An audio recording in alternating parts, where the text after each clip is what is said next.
Good afternoon, everyone. My name is Paul, and I am a nerd, and you are here for the January 2016 Tabs3 virtual user group meeting, where we are going to take the entire session and talk about what's new in version 18 in Tabs, GL, and Trust, and AP. And Mary Jo is going to tell you about, or no, I am. I get to start today.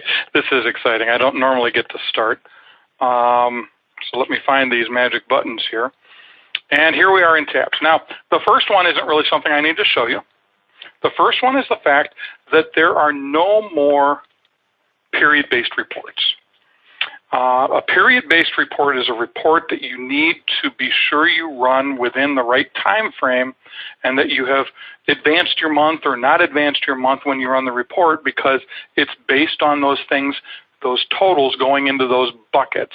Period-based reports mean that right now we're throwing everything into the January bucket until somebody runs the routine to move tabs into February.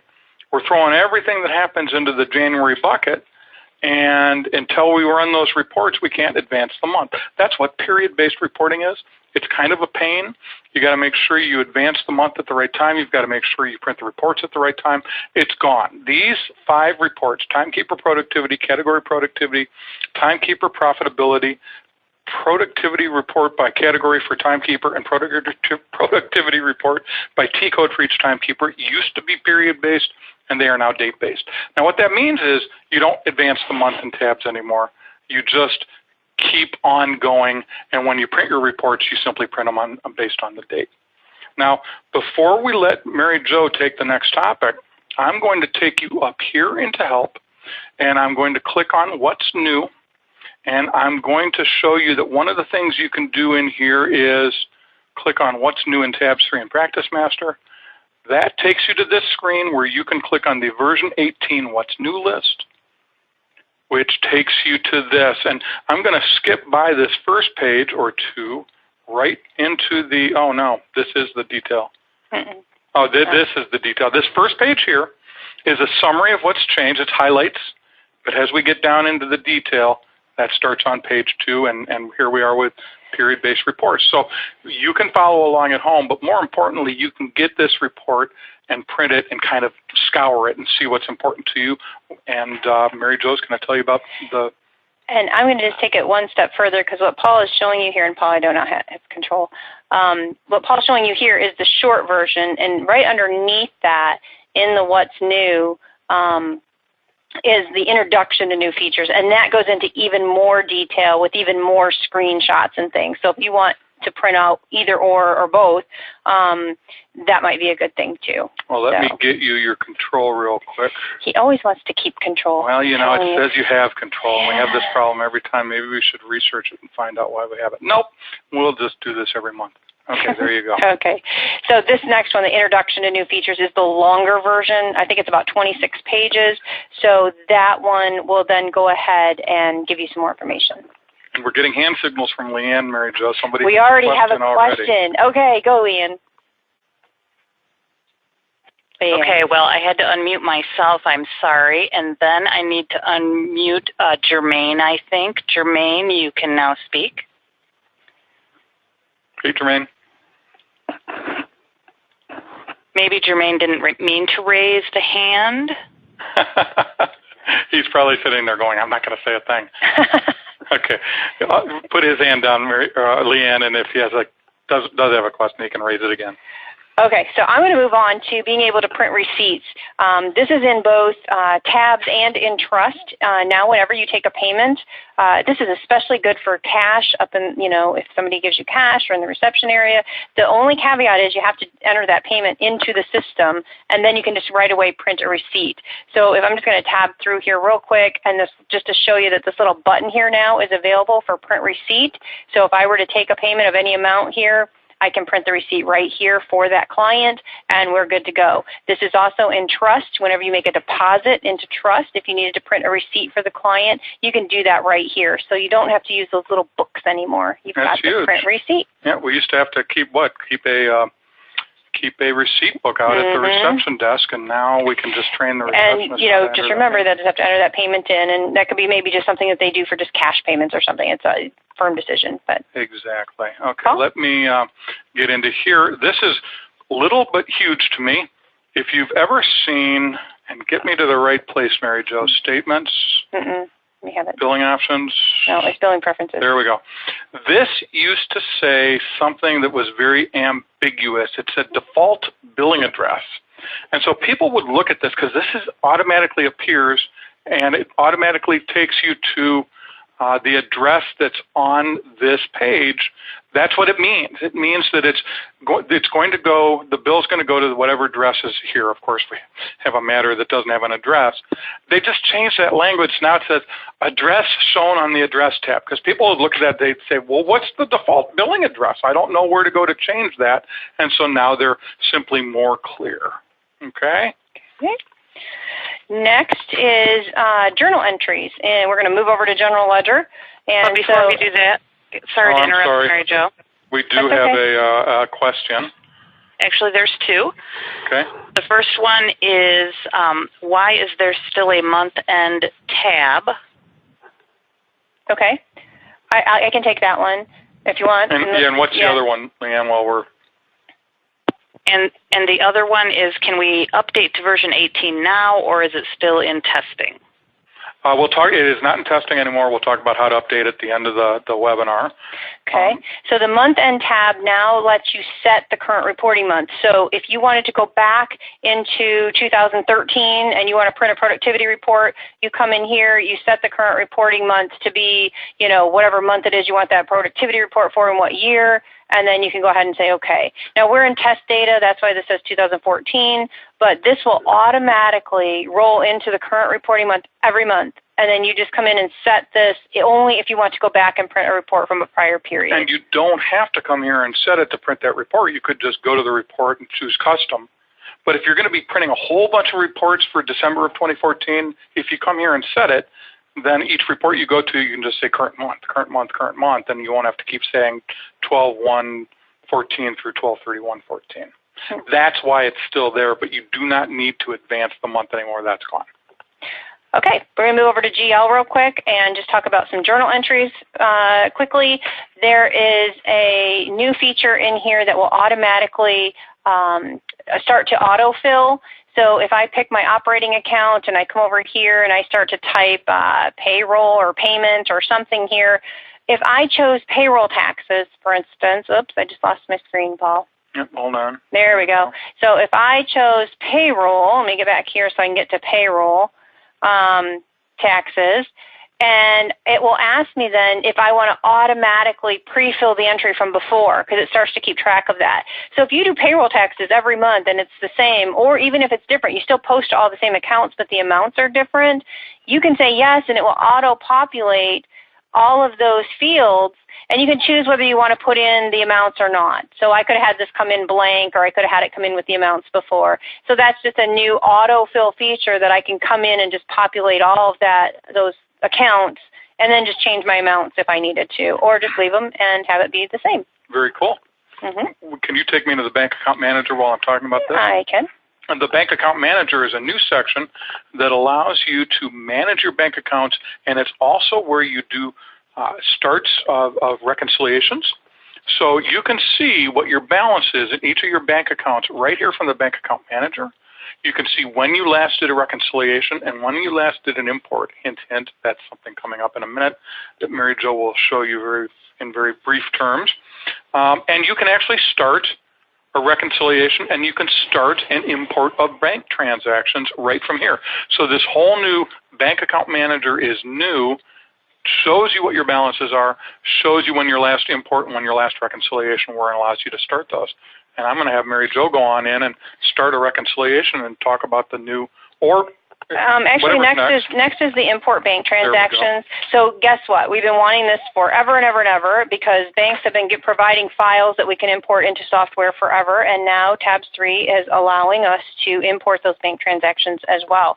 So once you've gotten that file from your banking institution, and it will need to be in the correct format, and it's an OFX file, or there's 3 different ones, and I'll show you here in a second. But when we go into the import bank transactions, you save the file out here, and then you will be able, here it is, OFX, QBO, or QFX formats. So you save the file out here. Once you've saved the file out here, you can then just go ahead and choose it, and then open that up. Now, I'm sure this has probably been imported before. I'm not sure. And then you'll also have to make sure that you have your account number set up, and we're going to bring in these transactions, and it's imported 23 bank transactions in here. Then you can go in and you can confirm those, and you can keep the file if you want to or not. I'm going to just say no, I don't want to delete it. And so then you can confirm these transactions. It's going to match them up, tell you which ones it couldn't find in there that you may have to make journal entries for or modify, and then it'll bring in all these bank transactions. Now, we're not going to go into every detail on how that works because we're going to do a future webinar on that, but it is available now, so that's good to know. Very cool. Now, back at the bank account manager, another thing that you can do is reconcile, and reconciliation has been rewritten in such a way that A, it solves some problems, like now you can take interest and service charges and put them in right at the beginning of your reconciliation, so you don't have to make a manual transaction to represent that. And before I go in here, I'm going to tell you that it also has been changed in such a way that it now matches exactly the way the reconciliation is done in trust accounting. So if you have trust and you have GL, and in the past you've noticed that the reconciliation routines are different, they aren't anymore. So less confusion, a much more robust reconciliation here, and also a much more robust reconciliation in trust, because it was a little bit behind the reconciliation that used to be in GL. Yeah, everything that we're talking about here in GL is with reconciliation. All of this, bank account manager, importing transactions, these screens, they are all the same. So that's nice. Are you ready for me? Yeah. Take over? Okay. So before I come in here, I just want to show you that there's also this new reconciliation report, reconciliation discrepancy report. So I'm going to purposely change my beginning balance here and say, okay, it pops up this message telling me that my statement and calculated beginning balance is wrong, but then it gives me a report so I can go out and try to find out why. It will show me all of the transactions that have been manually reconciled when they shouldn't have been since the last reconciliation, which is really cool. So no more looking for that all over and trying to find what's going on with those entries. So let me go back in. I just want to show you real fast that these screens here have been changed. You now have a double screen so that you can see all of the checks and withdrawals on one side, the receipts and other deposits on the other. So it makes it very easy to sort by any of these columns to find the entry that you want to reconcile. So very, very streamlined and nice to reconcile. So out of that. Paul? Where are we here? I can finish this if you want, or you wait on. No, I'm going to talk about it. We now have an undue reconciliation feature. So yay! It used to be more of a hassle to get out of a reconciliation than it is now. And while I'm in here, the bank account and credit card info screen. Let's go in there real quick. In the chart. Thank you. Mary Jo will get me there. Now has the ability to specify more characters in the account number field. Go ahead and into bank info. And also, you can assign and dictate that a password be used for any PDF generated reconciliation report. So now, if you generate a reconciliation report, it can be password protected automatically as part of the generation. That's defined in here. And this account number window is a little bit bigger to give you room for longer account numbers. And the reason that is when you import bank transactions, you now have to put that bank account number in so it can match up. And so that is why they've made that longer, so that it'll match whatever the bank has in there. So awesome. And I'm going to take the next one since I understand it. It's in GL. Mary Jo understands all this GL stuff a little bit better than I do. So I'm going to go into, let's say, like a general ledger report, and I'm going to show you the new ability to select accounts. You used to have to choose an account range where the accounts were one right after another. So if you wanted to print the operating account and the new bank account and the payroll account, but not the money market account, you'd have to print 2 reports. If you wanted them all included in the same report, you couldn't. Because there used to only be a range here, and now there's a selection, so you get this nice little window that opens up and lets you check which accounts you want to include and which ones you uncheck, which ones you don't want to include. The same is true if you're selecting departments, just like that.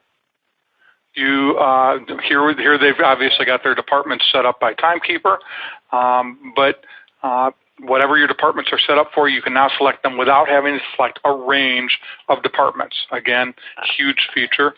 And our dates have been kind of brought into line with the way you select dates in some of the STI's, tabs reports. You've got current month, current quarter, current year, prior month, prior quarter, prior year, and then the months, and then the ability to simply select a date range that is totally specified as a custom date range. So you don't really have to, and this goes back to the selecting your current reporting month. If you're going to be printing a whole bunch of reports from November of last year, instead of having to come in here and just keep choosing November, it'll default to current month, most likely, most of the time, depending on how you've got it set. And so therefore, if you've changed your current month to November, you can just come in and you don't even have to worry about date selection. There you go. All right, I'm going to just jump into the balance sheet real quick and just show you a couple of things here. They've included some additional columns down here now for different periods to do side-by-side comparisons. That's laid out a little bit differently. The income statement is a little different as well. So we're going to go over here. And, again, these date ranges in here for everything, that goes through all the reports, which is huge, because if you ever wanted to do an income statement or a general ledger report from December of 2014 to January of 2015, you couldn't, because you couldn't cross years. You had to pick a year up above, and now you don't have to do that. So that's really big. And then they've got the year-to-date period and prior year period. This is new here.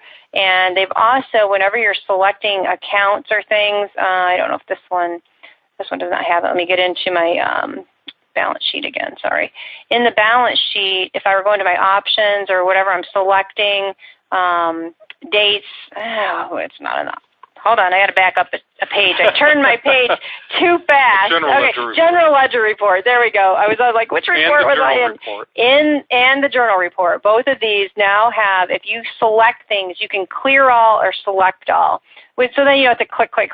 You can clear them all and just select all, or you could specify which ones you want. And that's also in the journal report as well. And a couple other things have been opened up here. So if we go back to General Ledger and click on Format, there are now a couple extra things that you couldn't specify before. So now you're able to exclude the account number, the description, the date, or the amount columns, which is something that people had asked for. Okay. Well, back again to the selection. If we're in the journal report. Yeah, I'm not there, sorry. Got out of it. And on the options tab, we now have the ability to specify user IDs and select certain people. So that's a new thing that you can do, and you can say, show me everything that Dan and Kendra entered in this particular account or in this particular journal or whatever the case may be. And so selecting users and selecting them with this drop-down, brand new. Okay. The account information window. So if I were going into the account information window, they revamped this in version 17, and it's wonderful. You can come into the balance, and you can see all that, and the budgets, and you can see anything that you had specified for budgets or journal entries for that period. But now with this report that they have, you can actually print this. So whatever tab you're on, just go to the desired tab you want to print, and you can go ahead and just click your print, and it will go in. I'll preview it real quick. And you can print out that information and have it. Journal entries, whatever that is, it will give you this nice little report, and you can print that out. So whereas this used to be wonderful to come in here and look this stuff up, if you wanted to go tell somebody, you had to print a screen, or something like this, you had to just print a whole bunch of screens or find out what report would generate that. Kind of show you what these look like. So now you've got this nice report that'll show you all the journal entries for that particular account for whatever range you say. So that's nice. I'm going to go over to trust accounting. And I'm just going to start out by saying that the bank account manager, and that's over here, isn't it? It's right there. Joe? Yep, it was right there, wasn't it? Yep, it's right there. There we go. The bank account manager that we saw in GL is the same thing that you're going to see here. You have a quick place to go to see every balance on every account without having to print a report. You have a quick place to import bank transactions or start a reconciliation, or start the confirmation of the bank transactions that you've imported. So this bank account manager, the reconciliation, the import, and the confirm are all identical to what we just showed you in General Ledger, and they're all brand new. Now, when you go to reconcile, same thing. It's all the same, but I just want to point out one little checkbox here that is huge, the show trust account information for each trust transaction. And I don't know if you have ever reconciled trust, what a pain in the neck it used to be to have to go back and try to figure out whose transaction that $500 deposit belonged to because there was no numbers.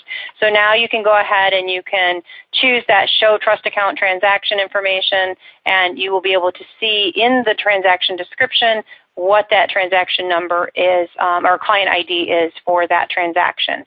Huge, huge, huge, very big. Other than that, that's all the same. Transactions the same. The reconciliation discrepancy report's the same. Undoing transactions is the same. Three-way reconciliation. I'm not sure we have any customers that are in a state that requires this, but some state bar associations are requiring now that you be able to print from your software a three-way reconciliation report that compares your client trust ledger balances against the ending check register balance and against the ending statement balance, so that it looks at this. It's a reconciliation that provides information from all three of those sources. Now, of course, we know those three sources are all coming from the same data, but the Bar Association is requiring people to prove that that's what's happening. And so this three-way trust reconciliation is there for those people that need that. Okay. This next one is another biggie, and we're not going to go into a lot of detail because we're going to do a whole webinar on this one, because automatic trust payments from Tabs3 are now available. So just like if you ever use client funds and you automatically apply funds to a client's bill, you can now set up trust account payments to go directly to that matter, either at the firm level, at the matter level.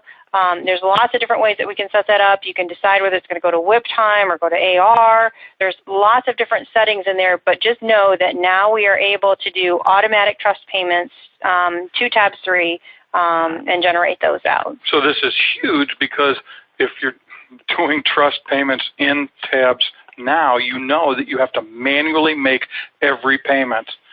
You have to manually say, yeah, this guy owes $1,000, and yeah, he's got $6,000 in his trust account, so I'm going to go manually transfer that money. This is just a way for you on a matter-by-matter or client-by-client or firm-wide basis say, no, if they owe us money and they've got money in trust, just automatically apply that payment against either the AR or the WIP or both. Another thing that's new in trust accounting is combine trust transactions. And if you're using our general ledger, which you probably are if you're using trust, you know that if you put in 12 deposits, they all they integrate from Tabs into GL as 12 separate transactions, but then you simply make a deposit slip. You create a deposit slip. You combine those 12 deposits. 12 payments. 12 payments into one deposit that is easily reconciled.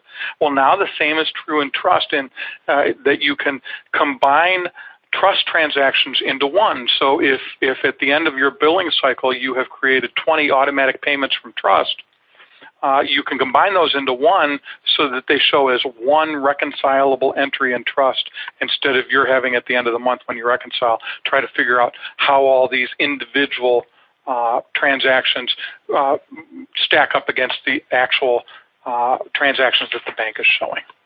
Okay. The next thing is the bank account window. They've just modified this a little bit to be consistent with, like I just told you with GL, with adding the bank account number. Because again, remember, if you come in to do any kind of importing of transactions, you need to have that bank account number in there. So now they've put a line in there to go ahead and be able to enter that account number into the bank account here for the trust. So it's underneath your setup and under bank accounts, and you can go into the bank accounts and put your account numbers in there. So that is new. There are also some integration settings that have been changed to allow further language to show up on the bill when a transaction is automatically created from trust. And of course, that print receipts that we saw over in General Ledger, or in Tabs, I'm sorry, when somebody makes a payment in Tabs and you enter it in and they're standing there and you need to give them a receipt for this cash payment, you can then print a receipt from that payment entry straight from trust. Same thing that you can do in Tabs for a payment, you can do in trust for a trust deposit. Okay, we're going to move over to AP. We are moving right along here, Paul. I think we're going to get it all in. I think we're going to get it all in. I think we're going to get it all in. All right, so we're going to go into accounts payable. And just real quick, the month-to-date, year-to-date, and total-date figures has been revamped. They are shown in the vendor activity window. So if you're in a vendor, you can see, vendor activity window. Let's get over to where that is. Vendor, and our vendor analysis, I believe it's under that. No. Where Isn't am I it under at? vendor? It isn't. It is under, because here we don't have there, the full activity. Oh, there. I'm sorry. That's why it's not expanded. It used to be. Okay, let me go back for a second. It used to be down here at the bottom, and you could just see it all the time. Now that's under the activity window. See, we're still getting this too. So the vendor activity window is now open, and now I can see those month-to-date, year-to-date figures in here, and I can see when the last invoice was paid. There's a nice activity window here that shows me all of that. The oldest invoice, all of those things are underneath the activity button now. And you used to have to run a routine in AP to clear vendor analysis totals. That is, of course, what made the month-to-date, year-to-date, current, or to-date figures possible, I suppose. That's no longer necessary because everything's date-based. So when the system looks at month-to-date and produces that in this activity window, it's simply because we are currently in the month of January, and it knows that our month-to-date figures for January are $75. It doesn't need to have anything to tell you, hey, we're done with January, now we're in February, we're done with February, now we're in March, et cetera, et cetera. And it's always going to use that report date to calculate those. So whatever that is, that will be solely based on that. So That's good. There's also, and now we're going to get into some stuff that just happens to be in everything, and I'm not going to show you this checkbox, but there's now a checkbox that allows you to set your printer to embed fonts in PDF files. Now, I'm not going to go into detail here. Mary Jo's going to roll her eyes. I'll try not to go into detail. Uh-oh. When you make a PDF, it's made with a certain font that's on your computer, and if you send, even though a PDF supposedly makes something readable anywhere, if you send that without embedding that font into the PDF to somebody else who doesn't have the font, it's going to look a little different because it's going to have to change to a different font that they do have. Now, Tabs gives you the ability to simply embed those fonts into the PDF, and so the PDF that you look at will be exactly like the PDF that somebody else will look at as long as you've got this checkbox checked. And the last thing that we have today is the date range that you can use for transactions. And in Tabs and in any of the software, the date range used to be you could put anything from 1/1 of 0100 through 12/31/9999.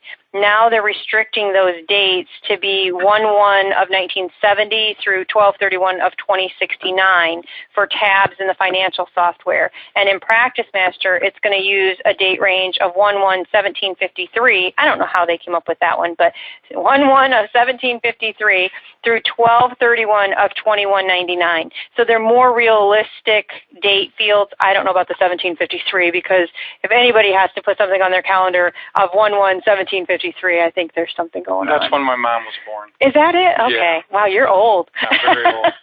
All right, okay. That's all. That is it. Very fast-paced. That is everything that's new in Tabs, AP, GL, and Trust. in version 18. Now, next month, we're going to get into a little bit of detail, and we're going to start by digging very deep into the import bank transactions routines that show up in both GL and trust accounting. Mary Jo is going to take that topic, and she's actually going to run us through an import and a match of transactions against what's in the system. I'm going to talk about something called Timekeeper Overheads. It's been there all along, but it's one of those things that people don't generally know it's there. It's just the ability to say how much the overhead is for a timekeeper so that you can then compare what people have worked against what their profitability is. That's next month. Version 18, somebody asked, how do we get it? STI typically slow rolls a release like this to their existing customers. So what that means is that on some date in December, when they did officially release this, they began shipping it to new customers. Soon they will start emailing select groups of current customers with information and instructions on how to update. They do this slowly over a period of several months so as not to inundate the support lines and jeopardize the very good support that you can get from software technology. If you are so excited about one of these or more than one of these features that you just have to have the software right now, all you need to do is send an email to me, paul.purdue, like the school, not the chicken, P-U-R-D-U-E, paul.purdue at attorneycomputersystems.com. And I will emphasize that one more time because I also want to show you our website where you can go for all the video content that we have, and it is Attorney Computer Systems, emphasis on the S at the end of systems.com. If you will go there, you will find that there is a video drop-down menu where you can see the Tabs, Practice Master, and World Docs virtual user group meetings, as well as our non-live content, our Coffee Pot webinars that I do every month, our eBite video series that Mary Jo records each month, one for Tabs, one for Practice Master, one for World Docs, and the Paul and Mary Jo show that we also record each month, which takes a longer topic and expands upon it in great detail. All of these things will be found here on our website under the video link, and if you click, for instance, on Tabs 3 Virtual User Group Meeting, you will find information on what the meeting is about, information and registration, information and links for the next meeting, where we will be talking again about importing bank transactions and Timekeeper Overhead. And as you scroll down, you'll find recorded versions of all the past VUGs, Virtual User Group Meetings, in this category for Tabs 3, on the other screens for Practice Master and World Docs. So feel free to take advantage of all this content. You can also search, and simply by clicking here and typing, why am I not clicking today? Does my computer not like me, Mary Jo? It must not. It must not. So if I type version 18, we will go straight to search results for what's coming in version 18. So you can search, you can scroll, you can browse, but all this content is available to you. Please take advantage of it. Me and Mary Jo spent a long time making it. People seem to like it. We hope you do too. That's it for today. Everybody have a good rest of the month, and we will talk to you in February. Bye-bye.